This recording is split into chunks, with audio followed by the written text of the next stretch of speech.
सिद्धेभ्यः।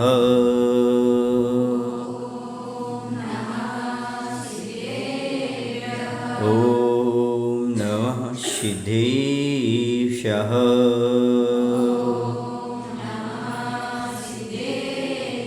ॐ नमः सिद्धेभ्यः।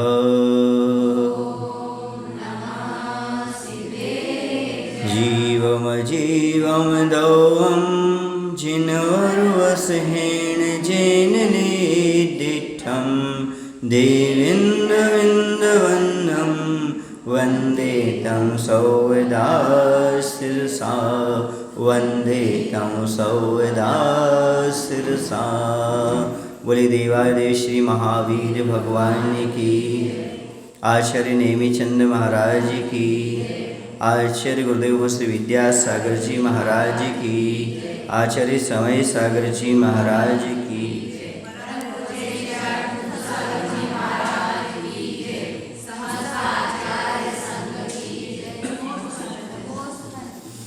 ध्यान का प्रकरण चल रहा है जिसमें धर्म ध्यान के 4 वेद में आज्ञा विषय, अपाय विषय और विपाक विषय के बारे में समझा था। कर्मों का फल किस रूप में हमें प्राप्त होता है, कर्म का फल कैसे मिलता है, इस समझने की आवश्यकता है। कभी कभी अशुभ कर्म बेटे के रूप में आ जाता है, कभी कभी अशुभ कर्म पति के रूप में आ जाता है, कभी कभी अशुभ कर्म पत्नी के रूप में आ जाता है, कभी कभी शुभ कर्म बेटे के रूप में आ जाता है, कभी कभी शुभ कर्म पति के रूप में आ जाता है, कभी कभी शुभ कर्म पत्नी के रूप में आ जाता है, कभी बेटी के रूप में आ जाता है। भाई न समझे, जब हमारा अशुभ कर्म होता है तो सामने वाला उसमें निमित्त बन जाता है। हमारे कर्म अशुभ होते हैं तो हमारा परिजन ही हमारा दुश्मन का काम करने लगता है, और जब हमारा शुभ कर्म होता है तो पराया भी अपने जैसा, मित्र जैसा काम करने लगता है। इसलिए मैंने कहा कभी कभी पुत्र भी कर्म के रूप में, कभी पत्नी भी कर्म के रूप में। ना तो पत्नी अच्छी है ना बुरी है, ना बेटा अच्छा है ना बुरा है। तुम्हारा कर्म जैसा है वैसा सामने वाला है। दुनिया ना अच्छी है ना बुरी है, जैसा तुम्हारा कर्म है वैसा अच्छी और बुरी प्रतीत होने लगती है। पुण्य के उदय में सब अच्छा लगता है और पाप के उदय में सब बुरा लगता है। पुण्य के उदय में सब आपका सहयोग करने लगते हैं और पाप के उदय में सब आपका विरोध करने लगते हैं। ये सब कर्म की महिमा है। संसार में जो कुछ चल रहा है ये सब कर्मों का खेल है। जो कर्मों का खेल समझ जाता है वह खिलाड़ी बनकर खेलता रहता है, न दुखी होता है और न आनंद मनाता है। पशु समझता है पुण्य के उदय में आनंद नहीं मनाना, ये कर्म का खेल है।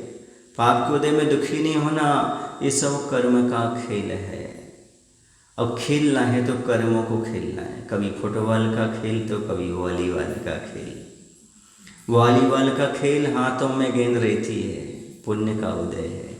फुटबॉल का खेल पाप का उदय है, पैरों में गेंद रहती है। जब सम्मान मिले तो समझो वॉलीबॉल खेल रहे हो, और जब अपमान मिले तो समझना फुटबॉल खेल रहे हो। खेल तो चलता रहता है, ये दुनिया का खेल है।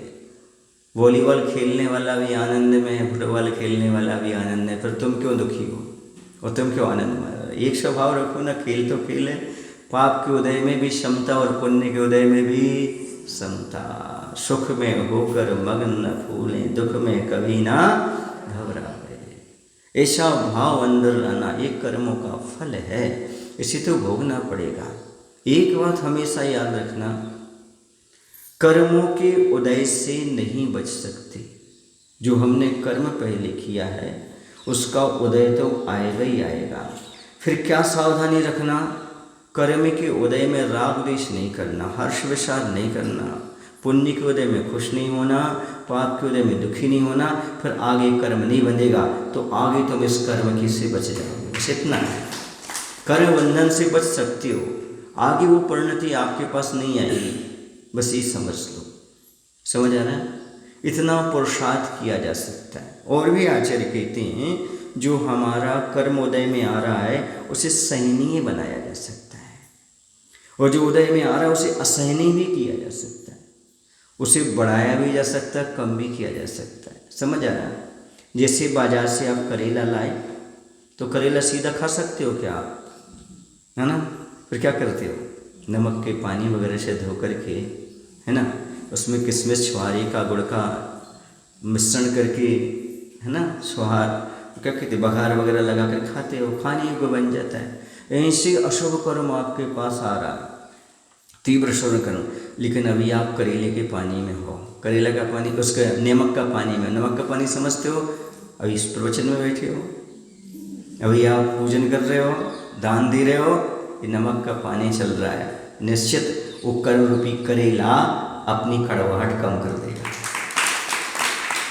और जो लोग कर्म कर रहे हैं उनका कर्म का उदय भी आ रहा है, लेकिन कड़ी बने अपने, कड़ी बेसन की कड़ी बनती है, वो ऐसी खट्टी नहीं होती, नींबू डालना पड़ता है ना, खट्टी बनाने के लिए अमचूर डालना पड़ता है, हिंची है ना, हिंची इमली है ना, हिंची डालना पड़ती है तो वो खट्टी होती है। समझ आ रहा ना?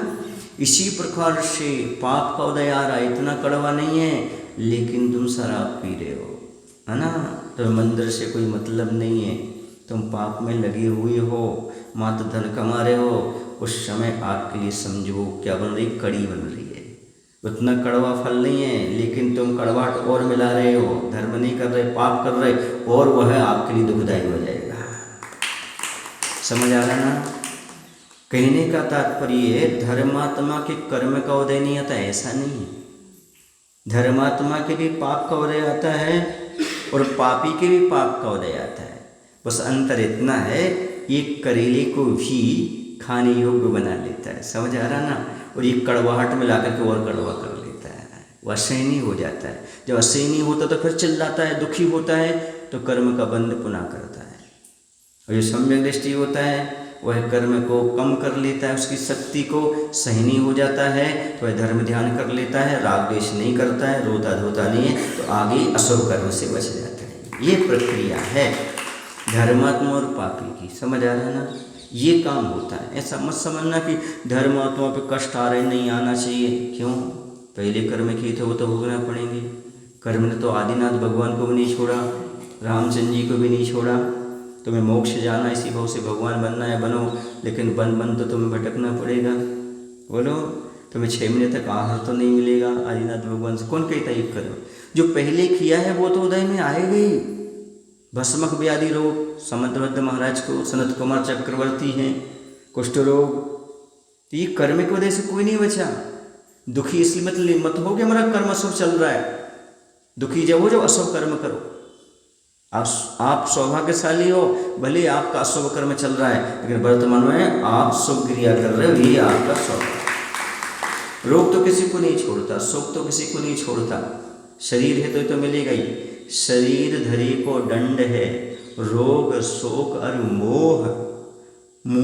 ज्ञानी भोगे ज्ञान से, मूर्ख भोगे रोग। ज्ञानी ज्ञान से भोगता है और मूर्ख रो करके, क्योंकि शरीर धरा, देह धरे को, देह माने शरीर, शरीर धारण करने का दंड है रोग शोक और मोह।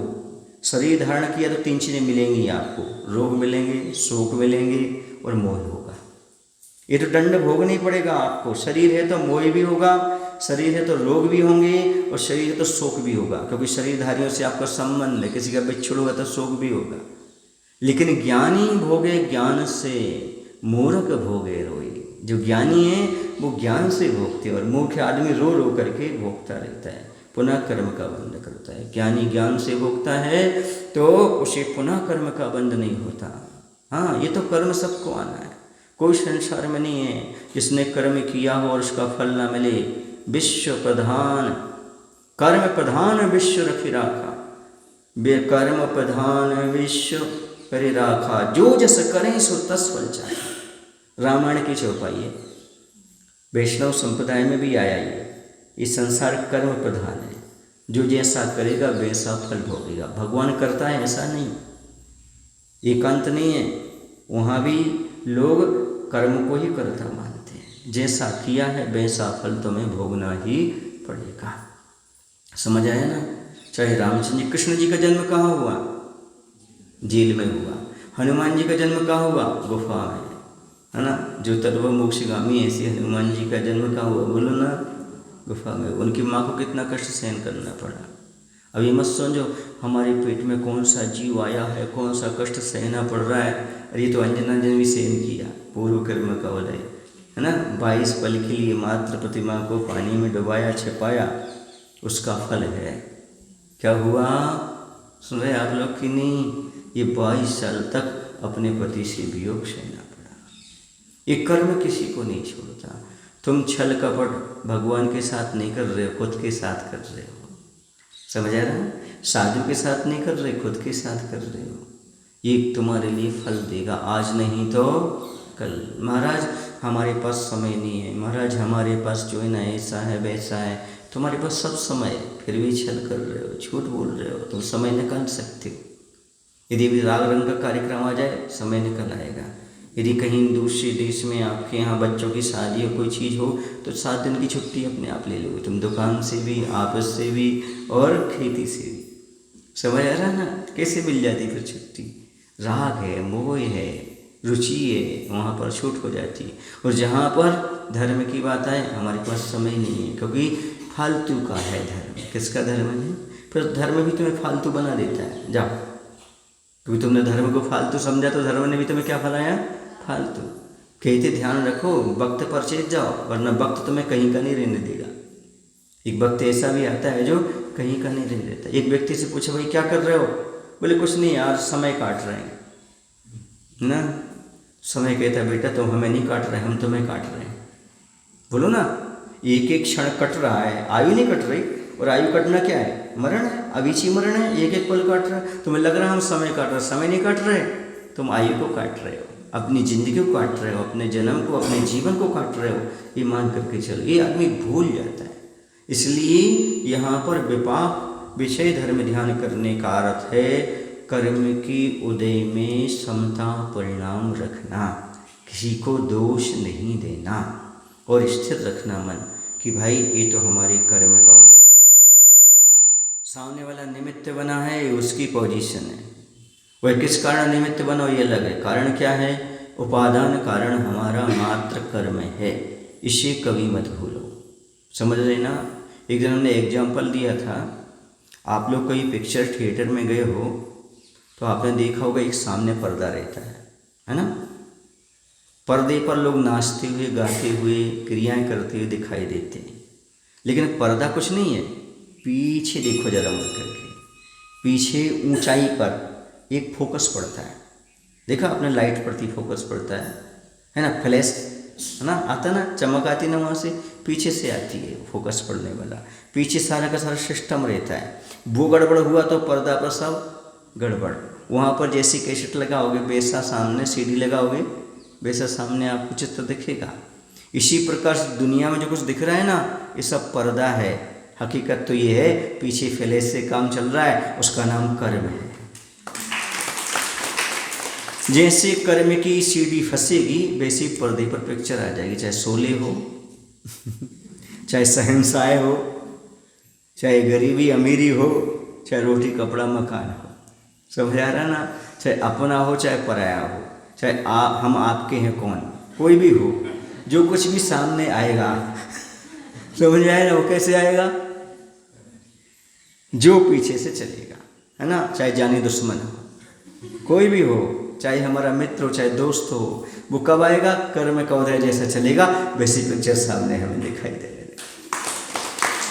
ये बिल्कुल कर्म सिद्धांत फैक्ट है, इसे समझो। समझ आ रहा है ना? यही फैक्ट है, इसके अलावा कुछ नहीं। ये यूनिवर्सल ट्रुथ है। इसका नाम है सार्वभौमिक सत्य। कहीं चले जाओ दुनिया में सब यही है। सब कर्म का फल ही हमें भोगना पड़ता है। कोई दूसरा निमित्त बन जाता है, उसे दोष मत दीजिए, उसे बुरा भला मत कहिएगा, बल्कि कौन शत्रु और कौन मित्र। रागियों के मित्र होते हैं, द्वेषियों के शत्रु होते हैं। हमें तो वीतरागता प्राप्त करना है, ना कोई शत्रु है ना कोई मित्र है। आँख जब मुंदी तो कोई शत्रु है न मित्र है, अरहंत नाम सत्य है कि सिद्ध नाम सत्य है। जिनको मेरे सुख दुखों से कुछ नहीं था वास्ता, उन्हीं के कांधों पर आज कट रहा है रास्ता। आँख जब मुंदी तो कोई शत्रु है न मित्र है, अरहंत नाम सत्य है कि सिद्ध नाम सत्य है। राम नाम सत्य है कि अरहंत नाम सत्य है। आँख जब मुन गई, आंख बंद हो गई, कौन शत्रु और कौन मित्र, ये तो मात्र बातें हैं। इनको समझो, कर्म का उदय है तो कोई शत्रु है और कोई मित्र है, कोई अपना और कोई पराया। आंख बंद होने पर कुछ नहीं, आंख बंद करो कुछ नहीं दिखेगा आपको। ऐसे जब अंतिम समय आंख बंद होती है तो कोई नहीं, ये दुनिया भर के जो शत्रु बनाए थे, मित्र बनाए थे, वो सब यहीं पड़े रह जाना। पत्नी हैं, पति हैं, संगी साथी हैं, कुछ नहीं। साथ में जाए तो एकमात्र कर्म जाएगा। क्या जाएगा? कर्म जाएगा। अच्छा करोगे तो अच्छा जाएगा, बुरा जाएगा, बुरा करोगे तो बुरा जाएगा। बुरे काम का बुरा नतीजा, अच्छे काम का अच्छा नतीजा। काय काकू? हाँ भतीजा,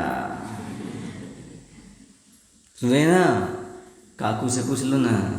अच्छा अच्छा है और बुरा बुरा है, चाहे चाचा हो चाहे भतीजा हो, सबको एक सा करो भोगना। अच्छा करोगे अच्छा होगा। तो ऐसे कर्म के फल को चिंतन करो, विचार करो, ये सामने वाला निमित्त है। और देखो, मैं तो ये कहता हूँ, यदि आप किसी भी जीवन साथी हों आपके या परिजन हों, यदि आपको कष्ट दे रहे हों तो आप समझना मैं कर्ज चुकाने के लिए पैदा हुआ हूँ। मेरा कर्ज चुक रहा है, इस भाव में मुझे पूरा कर्ज चुकाना है। उन्हें बुरा भला नहीं कहना, वो आप पर कितना भी कहर ढाएं आपको सहन करना, वही समझना ये कर्जा है। मैंने पिछले जन्म में जरूर इनके साथ ऐसा ही किया था, ये तो बहुत कम कर रहे हैं, मैं तो बहुत गलत इनके साथ किया था, उसी का फल आज मुझे भोगने मिल रहा है। आज मैं समता रखूँगा, हम कोई एक्शन नहीं लूँगा तो आगे फिर बदला हमारा समाप्त हो जाएगा, इतना ही चुक जाएगा हमारा, वरना चक्रवर्ती ब्याज बढ़ता जाएगा और बढ़ता जाएगा और बढ़ता जाएगा। प्रतिक्रिया देना बंद कर दो, क्योंकि बिना कारण के कोई कार्य नहीं होता। तुमने पहले किया है, उसका फल आज आपको भोगना पड़ेगा। समझ आ रहा ना? ये ध्यान रखो। पर ध्यान रखो, दूसरे के प्रति अत्याचार करते समय ध्यान रखना, मैं नहीं करूँगा। क्यों? भले इसने पहले मेरे साथ किया हो, मेरा पाप कह रहा था, मैं इसके साथ नहीं करूँगा। क्यों? क्योंकि अगले भाव में फिर मुझे भोगना पड़ेगा। इसलिए दो पंक्तियां सुनाता हूँ मैं। वो हमेशा हमें गम देते रहे, वो हमेशा हमें दुख देते रहे, गम देते रहे, मैं उन्हें खुशियाँ देकर आया हूँ। मैं तो कर्ज से मुक्त हो गया, वही कर्जदार हो गए। मैं तो क्या देकर आया हूँ? खुशियाँ देकर आया हूँ। वो मुझे गम दे गई, मैं उन्हें खुशियाँ देकर आया हूँ, वो मुझे गम दे गए। हम तो कर्ज से मुक्त हो गए, वही कर्जदार हो गए। समझ आ रहा? ये भाव रखना। जो आपके साथ गलत कर रहा है वो कर्जा कर रहा है, चुकाना पड़ेगा अगले भाव में। समझ आ रहा ना? बैल बन के चुकाएगा, मजदूर बन के चुकाएगा। तुम मालिक बनोगे, मजदूर बनेगा। तुम कोड़े बरसाओगे, वो हाथ जोड़ेगा। क्यों? ये कर्ज है, ले रहा है, कल चुकाना पड़ेगा। समझ आ रहा?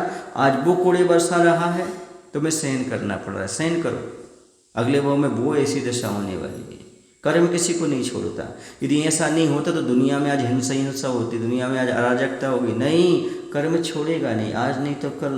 कर्म से डरो, न भगवान से डरो, न गुरु से डरो, न किसी से डरो। डरना है तो एक कर्म से डरो, अशुभ कर्म से डरो। ये विपाक विषय धर्म ध्यान है। ऐसा चिंतन करो, मनन करो अंदर अंदर, भैया सामने वाले ने गलत किया पर हमें गलत नहीं करना। क्यों नहीं करना? क्योंकि उसने कर्म का बंध किया है और मेरे कर्म का उदय आया है। यदि मैं गलत करूँगा तो उसके कर्म का उदय रहेगा और मेरे में कर्म करूँगा। कर्म का उदय गलत नहीं है, कर्म गलत करना गलत है। ये भाव अपने अंदर रखना। गलत कर्म, बुरे कर्म का उदय बुरा नहीं है, वो तो तुम्हें सचेत करने आया है। अच्छा काम करो, लेकिन बुरा काम जो कर रहे हो वो गलत है, वो बुरा है, वो मत करो। समझ आ रहा? इस सोचो, इससे दुखी मत होना। मेरे पाप कर्म का उदय है, मैं रोगी हूँ, मैं सुखी हूँ, मेरा कोई साथ नहीं दे रहा, बिल्कुल नहीं रोना धोना। ये समझना मेरा कर्म फल दे रहा है, अब मुझे ऐसा कर्म करना है, आगे ये सारी चीज़ें अभाव हमारे पास प्राप्त ना हो, सब सद्भाव प्राप्त हो जाए, ऐसा भाव तब आप कर्म से बच सकते हो, वरना रोना धोने वाले कभी कर्म से नहीं बचते। कुछ लोग कहते महाराज मैं बहुत भक्ति करता हूँ, भगवान के सामने रोना आ जाता है मुझे, यही तो गलत है। रोना नहीं है भगवान के सामने, भगवान के सामने ये कहो हे भगवान ये कर्म का उदय है, मैं कर्म को सहन कर रहा हूँ, मुझे रोना नहीं है, मैं तो आपके सामने ये प्रार्थना कर रहा हूँ भगवान कि बस इन कर्मों से लड़ने की क्षमता दे दो, ऐसी शक्ति दे दो। मैं आपकी संतान हूँ, मैं वीर की संतान हूँ, मैं कायर नहीं हूँ। आपने कितना उपसर्ग सहन किया, कितने परिचय सहन किए, मैं भी सहन करूँ, ऐसी शक्ति दे दो। बस भगवान से ऐसी प्रार्थना करो तो मैं सहन करने की शक्ति आ जाएगी, मेरे दुख दूर हो जाए। ऐसा मत कहो भगवान से, वो दुख दूर होने वाले नहीं है। भगवान से क्या कहो, भगवान मुझे सहन शक्ति दो। और जैसी सहन शक्ति भगवान से प्रार्थना करोगे, आपकी आत्मा में सहन शक्ति अपने आप पैदा हो जाएगी, क्योंकि आपने भगवान से निवेदन नहीं किया, अपनी आत्मा को स्वीकार किया है, मैं लड़ने को तैयार हूँ। आपकी आत्मा तैयार हो जाएगी। ऐसे कर्मों से लड़ा जाता है। ये तो आएंगे कर्म, किसी को नहीं छोड़ेंगे, कहीं चले जाओ तुम, कर्म का उदय से बचना संभव नहीं है। समझ आ रहा? ऐसा नहीं कि हम देश बदल लेंगे, गांव बदल लेंगे तो हमारा कोई कर्म छोड़ेगा, नहीं, ऐसा नहीं। हम मर जाएंगे, आत्महत्या कर लेंगे तो अगले भाव में कर्म नहीं जाएगा, हम इससे छुटकारा पा लेंगे, कभी छुटकारा नहीं पा पाओगे अपनी चीज़ों से। तुम चाहो मैं मर जाऊँ, फांसी लगा लूँ तो यहाँ के विकल्प छूट जाएंगे, अरे नहीं नहीं, किए हैं कर्म वो साथ में जाएंगे, और घोर बन करके जाएंगे कर्म, और दुख देंगे आपको और अगले भाव में। समझ आ रहा ना? अभी तो पाप किया है ना, तो आत्महत्या के भाव हो रहे। अब आगे एक काम करो, इसको ही छोड़ दो, ये भगवान पाप हुआ है, अपने आप मन को दृढ़ बनाओ, सहन करूँ, कोई ताने वाना दे, गाली दे, सुनूंगा, क्योंकि मैंने पाप किया है, मैं आत्महत्या के भाव नहीं करूँगा, एक पाप और नहीं करूँगा, आगे और भोगना पड़ेगा। सहन शक्ति रखो ताकि अगले भाव में आपको अच्छा मिल सके, क्योंकि दुनिया में ऐसा कोई नहीं किसी ने पाप ना किया हो। ये बात है, किसी का उजागर हो पाता है, किसी का उजागर नहीं होता है। कभी ऐसा भी होता है पाप कर लेता है लेकिन ऐसा पाप नहीं करता लोक अपवाद का कारण हो। पाप तो आदमी करता है, बिना पाप के कहाँ रह रहा है, बोलो ना? हिंसा, झूठ, चोरी, कुशील, परिग्रह। लेकिन दुनिया में सबसे बड़ा पाप कौन सा माना जाता है? चरित्रहीनता। समझ आ रहा ना? उसी को पाप की कोटि में लोग गिनते हैं, बाकी 5 पाप में और पाप नहीं है क्या? हैं। लेकिन यदि पाप हुआ है तो पश्चाताप करो अंतर अंतर, और जो कोई कुछ कहता है सहन करो, मैंने किया है तो सहन कर रहा हूँ। कायरता है आत्महत्या करना तो कायरता है, भाग जाना तो सहन करो उसको शांति से, धीरे धीरे धीरे कर्म का उदय छटेगा और विशुद्ध परिणाम बनाओ। भगवान से प्रार्थना करो, सहन शक्ति जगह धीरे धीरे निकलेगा। जीवन समाप्त मत करो, अपने अपराध को समाप्त करो, अपनी गलती को समाप्त करो। जीवन समाप्त करने से कुछ भी लाभ होने वाला नहीं है। समझ आ रहा है ना? कुछ लोग होते हैं, हमें कोई रास्ता नहीं दिख रहा, हम क्या करें, हम किसको मुंह दिखाएंगे, कैसा करेंगे, हम तो मर जाते हैं। ये कोई समस्या का हल नहीं है भैया। समझ आ रहा है? किसी को बहुत सारा घाटा लगता है ना, घाटा लगने पर क्या करते हैं, किसको मुंह दिखाएंगे, कैसा पैसा चुकाएंगे, कैसा करेंगे, कैसे आएंगे। ऐसे हम तो एक काम करते हैं, सेल्फास खा लेते हैं, लटक जाते हैं, मर जाते हैं पंखा से। ये गलत है। ये तो कभी सोचने नहीं, विचार लाना ही नहीं कैसी परिस्थिति हो जाए। याद रखो, हर अमावस की रात के बाद सुबह होती है, होती है, होती है।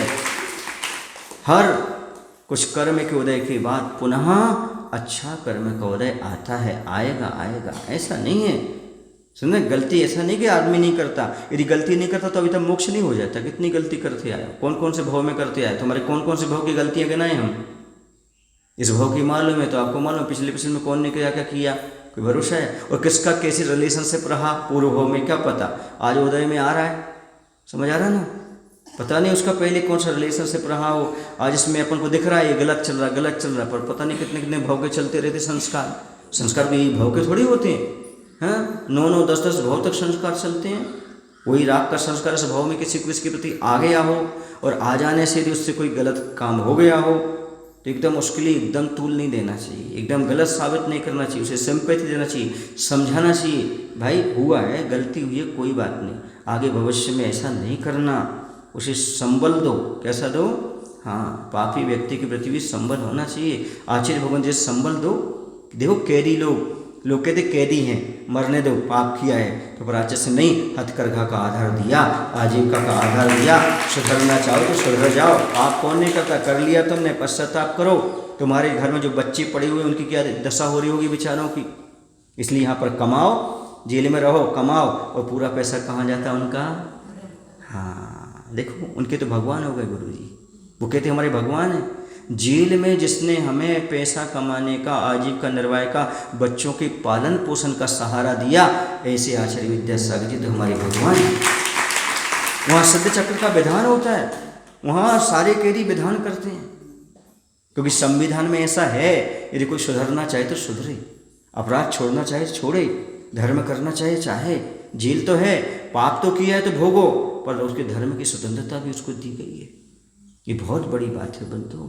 सोचो आचार्य भगवान का कितना बड़ा हृदय होगा, कहाँ पशुओं तक तो पहुँचा है ना, लेकिन उन कैदियों पर जिनने गलती की है साक्षात दिख रहा है ये सब पाप करके गया है, पर लेकिन भाव क्या है? नहीं भैया, पाप किससे नहीं होता, अपराध किससे नहीं होता। यदि सुधरना चाहता है सामने वाला तो सुधारने का उसको प्रयास करो, सही लाइन पर लाने का प्रयास करो। समझ आ रहा है आपको?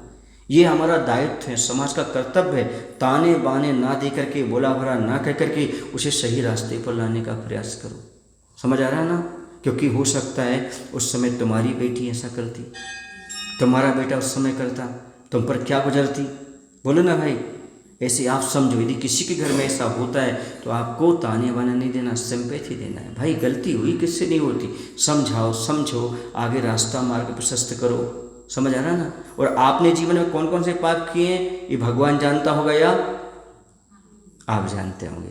बुरा नहीं मानना, ऐसा कोई यहाँ पर नहीं बैठा। वो गाना सुना दो फिर, जिसने पाप ना किया हो जो पापी ना हो। पहला पत्थर कौन मारे? जिसने कोई पाप न किया। समझ आ रहा है ना? ऐसे नहीं कि पहले की कुछ चीज़ें अच्छी होती थी, शिक्षा मिलती थी उनसे, हाँ, कि दूसरे पर दोष वही दे जो निर्दोषी हो, और निर्दोषी कभी किसी को दोष देता नहीं, वो भगवान है। 18 दोषों से रहे थे, वो किसी को दोष देते ही नहीं। तो दोष किसने नहीं किया? बस दोष में होश नहीं खोना। दोष हुआ है, अब होश मत खो, होश में आ जाओ। ये दोष हुआ है, इस दोष का प्रायश्चित करो। एक कर्म का उदय भी हो सकता है, एकांत से गलती हुई ऐसा नहीं, पूर्व का कोई कर्म भी हो सकता है जिसे गलती करने के लिए मजबूर किया है। समझ आ रहा है आपके लिए? जानता हुआ भी आदमी गलती कर देता है। समझ रहे ना? आप नहीं जानते क्या? आप नहीं जानते क्या? क्या रात में खाने से नरक जाते हैं, फिर कैसे गलती कर जाते हैं? आप नहीं जानते क्या परिग्रह रखने से नरक जाते हैं, फिर गलती कर जाते हैं कि नहीं? इसे कोई गलती नहीं मानता है ना? ये भी तो गलती कर रहे हैं, आपके नहीं कर रहे हो, बोलो ना भाई। पर इसे कोई गलती नहीं मानता है। दूसरे को कष्ट पहुंचाना, पीड़ा पहुंचाना है, राग द्वेष करना, ये गलती नहीं। तो इसे समझने का प्रयास करो। विपाक विषय धर्म ध्यान की बहुत बड़ी सीमाएं हैं, इसे समझो। पर क्या करें, असंयमी कैसे कर पाएगा?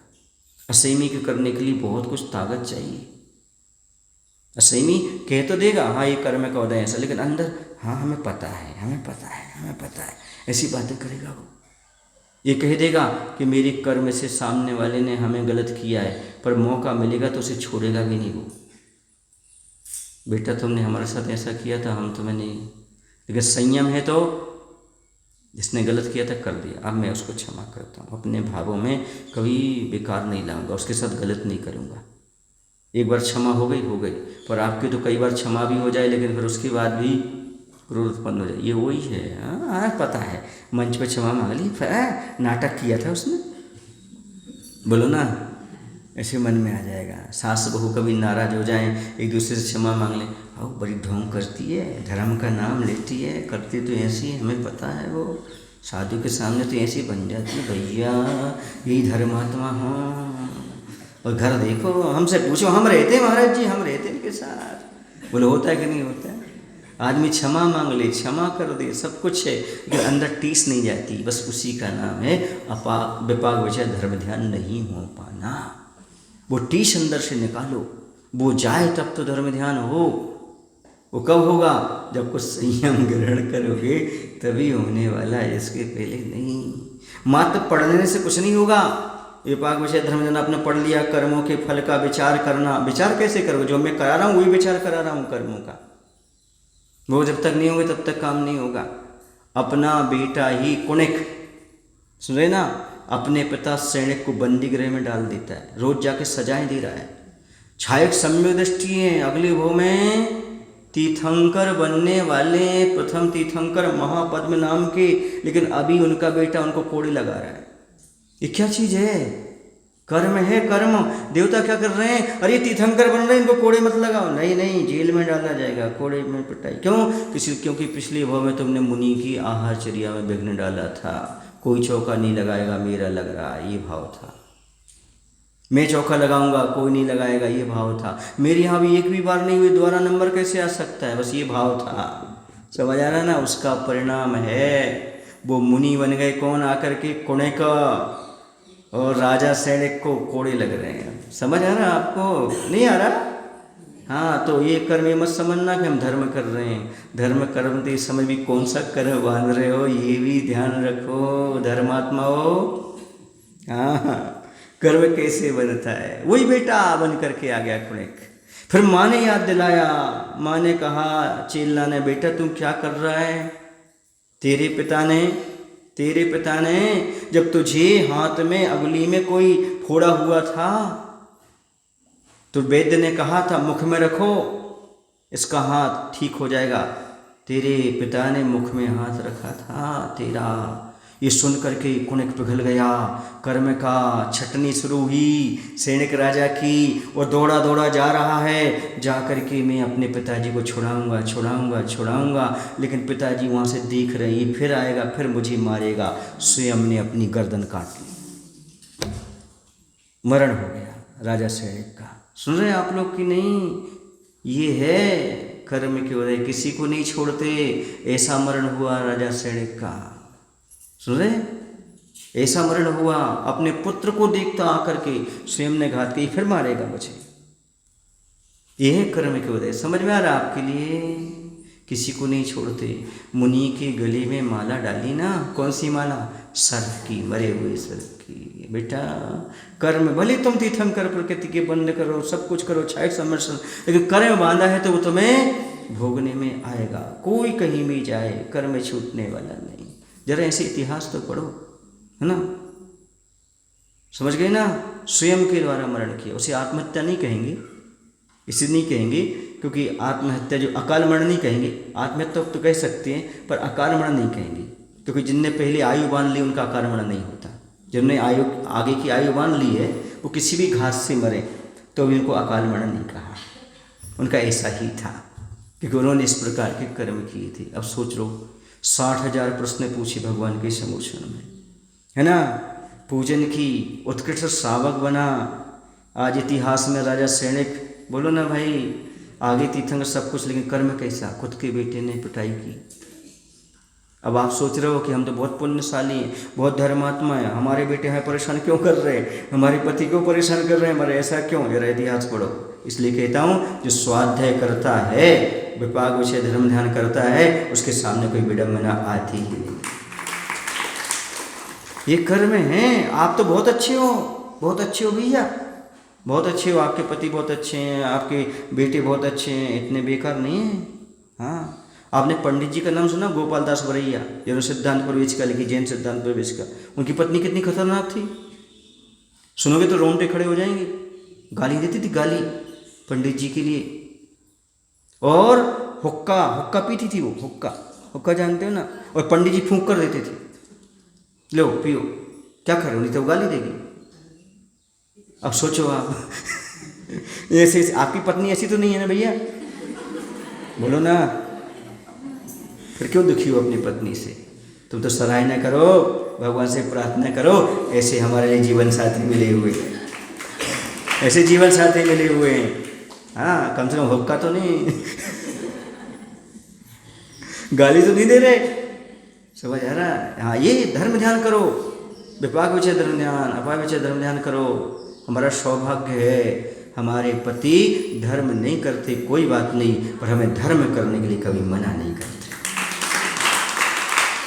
भगवान उनको सद्बुद्धि दे ताकि वो भी धर्म कर सकें। समझ आ रहा ना? ऐसे भी लोग हैं जो पत्नी को गाली देते हैं और मंदिर नहीं आने देते। धर्म क्या रखा है, क्या करोगे?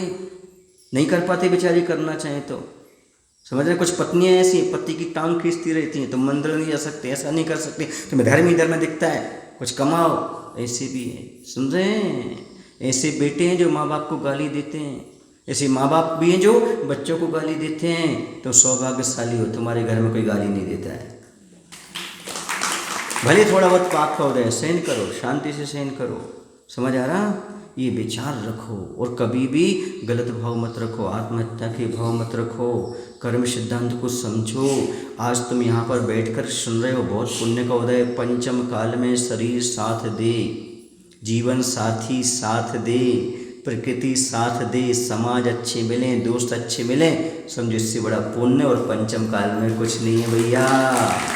और वो भी नगर में भगवान हो, जिनालय हो और चातुर्मास हो और हमें अच्छे गुरु मिल जाएं, बहुत पुण्य का उदय। बहुत पुण्य। दुखी मत हो, रोध हो मत। महाराज ताली तो बजा दी हमने, पर सदुपयोग करो इसका। क्या करो? सदुपयोग करो। निरोगी काया मिली तो उसका सदुपयोग करो, गुरु मिले, प्रभु मिले, शरीर मिला स्वस्थ, उसका सदुपयोग करो, एक एक पल का सदुपयोग करो। जैसे कल मैंने बताया था, यदि बुरे काम का भाव हो, बुरे कार्य का भाव हो तो सोच लो अभी जीवन अनंत है, बाद में करूँगा। लेकिन अच्छा कर्म का भाव आए, अच्छा कर्म करूँ, पुण्य करूँ, ऐसा भाव आए, समझो जीवन का कल ही अंत है, अच्छे से करते जाओ। ये जीवन को अच्छा बनाने का तरीका है। समझ आ रहा ना? ये चिंतन किया करो। हम लोग करते क्या हैं? आप लोग कहते महाराज आप लोग एक एक 2-2 घंटे सामायिक में करते क्या हो? अब बताओ, आपका 1 घंटा निकल गया लगभग, है ना? पौन घंटा मालूम पड़ा आपको? तो चिंतन करो बैठ करके कि ये सब कर्म के फल हैं। जो कुछ भी हमें मिल रहा है ये कर्म है। जो भी हमारी क्रियाएं चल रही हैं कर्माधीन हैं, लेकिन प्रायश्चित लेना जरूर है। गलती कर रहे तो क्यों? क्योंकि हमने पुरुषार्थहीनता की है कर्म के उदय में। कर्म का उदय तो मेरा था, पर प्रायश्चित क्यों? क्योंकि कर्म के उदय को हम टाल सकते थे। जैसे हमें भूख लग रही है, हम चाहें तो 2 घंटा भूख को सहन कर सकते, नहीं किया उसका प्रायश्चित। समझ आ रहा है ना? जैसे बेकार भाव उत्पन्न हो रहे हैं, हम सामने से शेयर करें नहीं करें ये हमारे ऊपर डिपेंड करता है। तो हमने पुरुषार्थहीनता की, था तो कर्म का उदय, लेकिन गलत कर्म का उदय आया तो हमें सहनशीलता रखना थी, नहीं रख पाए, इसलिए क्या लेना? हमें प्रायश्चित लेना। समझ आ रहा आपको? पुण्य के उदय में आया, हमने बहुत सारा पाप कर लिया, उसका प्रायश्चित कौन करेगा? पुण्य का उदय तो था। जैसे पुण्य का उदय पैसा मिला, शराब पी ली, पैसा मिला, अनर्गल कार्य कर लिया, उसका प्रायश्चित कौन करेगा? था तो पुण्य का उदय, पुण्य से मिला था, लेकिन सब पाप में बदल दिया तुमने। प्रायश्चित करो, लौट करके आओ, लौट के आओगे तभी काम बनेगा। समझ आ रहा? बिना लौटे काम बनने वाला नहीं है। जब भी लौटना होगा, लौटने का नाम प्रतिक्रमण है। जो आप आगे बढ़ गए ना, अतिक्रमण कर लिया, लौटो, वरना बल्लोजा चलेगा योगी का। अतिक्रमण करोगे ना अतिक्रमण नहीं, वरना योगी का। योगी का मतलब हाँ समझे, कर्म रूपी योगी का बल्लोजा चलेगा आपके लिए। अतिक्रमण मत करो, अपनी सीमा में रहो, सीमा से बाहर आओगे गड़बड़। इसलिए तुम्हारी सावक की जो सीमा है उसमें रहो, सीमा से बाहर आओगे अतिक्रमण है। प्रतिक्रमण करो। साधु अतिक्रमण नहीं करता, लेकिन प्रतिक्रमण जरूर करता है। आप अतिक्रमण करते हो, इसलिए आपको 3 बार दिन में प्रतिक्रमण जरूरी है। कम से कम 2 बार तो प्रतिक्रमण करो, आलोचना पाठ करो। हाँ, वो 3 मिनट का जो बताया था प्रतिक्रमण, वो कर रहे हो रोज का? नहीं कर रहे हो? वो 3 मिनट का प्रतिक्रमण करो कम से कम, कुछ नहीं कर सकते तो नहीं बताया था पर्युषण पर्व में? आप लोगों के पास होगा भी वो। हाँ, तो रोज किया करो। समय नहीं मिले, चालू करके बैठ गए हाथ करके, ऐसे बस हाथ जोड़ करके सुनते रहे उसको। प्रतिक्रमण करो, कुछ तो करो भैया। क्यों? क्योंकि पाप ऐसे समन होते हैं। अकेले ऐसे कहने से नहीं, भगवान के सामने हाथ जोड़ करके पश्चाताप करो, मैंने ये पाप किया, ये पाप किया। मैं बहुत छोटा था तो पिताजी जब सोने लगते थे तो बोलते थे, ए बच्चों एक काम करो, हाथ जोड़ो, बैठो, बोलो, बिस्तर में बैठे बैठे। हे भगवान, आज जो दिन भर मैंने बुरे विचार किए, बुरे काम किए, बुरे शब्द बोले हैं, जो कुछ भी किया है, भगवान की, गुरु की निंदा की है, वो सब क्षमाओ क्षमाओ क्षमाओ क्षमाओ, सब मिथ्या हो मिथ्या हो मिथ्या, ऐसा बोलते थे हम लोग छोटे। अब कुछ जानते नहीं थे, है ना, पर पिताजी करे तो करना है। ऐसे तुम कुछ नहीं जानते, मैं कह रहा हूँ, मैं तुम्हारा पिता हूँ, करते जाओ। जैसे मैं यहाँ आकर के महाराज बन गया, तुम भी कुछ ना कुछ आगे बन जाओगे, पक्का है। बस लोग सोने से पहले कर लो, क्या कर लो, सोने से पहले इतना कम से कम प्रतिक्रमण करो, समझ गए। और सुबह उठने से पहले नहीं, उठने के बाद। तुम रात में बड़बड़ाने लगो तो गड़बड़ हो जाए। उठने के बाद ये प्रतिक्रमण करो। विपाक विषय धर्म ध्यान को समझना है तो कर्म हमारा है, हमने किया है, इसका फल देगा, इसके फल को कम करना है तो क्या करो भाई, करेला को खाना है तो नमक के पानी में धो। समझ आ रहा ना। अब ज़्यादा देने का उपदेश नहीं, बस इतनी पर्याप्त है। इसको समझो कि हमें विपाक विषय धर्म ध्यान करना है, कर्मिक उदय को हमें ही सहन करना है, भगवान से शक्ति लेना है, सहन हमें करना है। समझ गए ना। भगवान के सामने बोलने शक्ति आ जाती है। 3-4 बार बोलो पागल पागल पागल, तो आदमी पागल जैसी हरकत करता है। ऐसे 3 बार बोलो मैं शक्तिवान हूँ शक्तिवान हूँ, अपने आप शक्ति आ जाती, आ जाती कि नहीं आ जाती। हाँ, ऐसी ऊर्जा का संचार होता है अपने अंदर। मैं ये कर सकता हूँ, मैं कर सकता हूँ। अंदर की आवाज़ सुनो, मैं करूँगा करूँगा करूँगा करूँगा, ऐसा विचार। और ये विपाक का चिंतन करो। क्या करो, चिंतन करो, कैसे कर्म फल देते हैं। समझ आ रहा ना। वही व्यक्ति पहले मित्र था, वही शत्रु क्यों बना, एक कर्म का विपाक। किसका विपाक, कर्म का। एकांत से कोई शत्रु ही नहीं होता, कोई मित्र ही नहीं होता। ये सब हमारे कर्म के आधार पर परिवर्तित होते रहते। बोले महावीर भगवान की जय। आचार्य गुरुदेव वंश श्री विद्यासागर जी महाराज की जय। हे प्रभु, हम सभी को इतनी शक्ति, इतनी बुद्धि देने की कृपा करो ताकि जीवन में कोई भी अपराध हो तो आत्महत्या के भाव कभी न लाएं। जो पाप किया है उसका प्रायश्चित ले सकें। अपने कर्मों के उदय में हम ऐसी शक्ति जागृत कर सकें ताकि हम उस समय से बाहर निकल सकें। नमो शिवाय।